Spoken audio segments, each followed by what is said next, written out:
Raise your hand if you've ever eaten at midnight because the fire's not ready yet. Have you ever been to a braai where the start time was just a suggestion? Where you were told to bring meat and somehow ended up braying it too? Where the meat was ready, but now it's resting for 45 minutes. Where the leftovers get packed before the first person eats. If you didn't fight over the tongs, was it even a real braai? The only thing faster than the fire dying is how fast your uncle blames the wind. This wasn't a braai. It was a survival challenge with snacks, where someone brings vegan sausages and spends the whole day explaining it to everyone.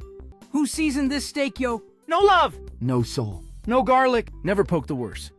That's how you lose the flavor, and your ancestors' respect. Okay, relax, Gordon Ramsay of Guyana.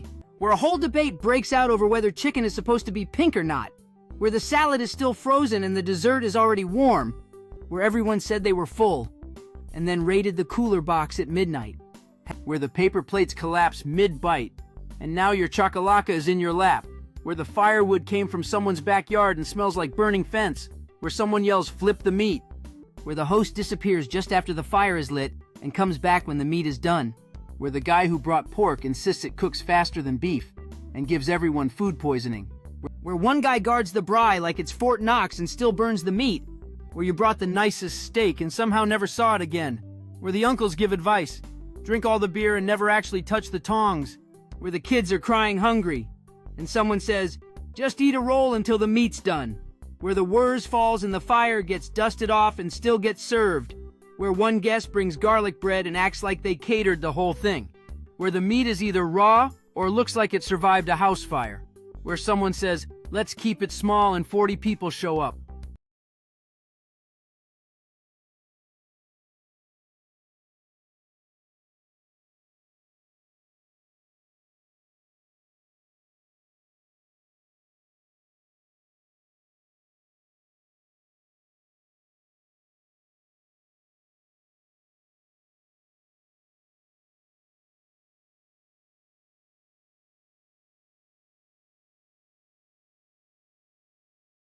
Where the smoke follows you no matter where you sit.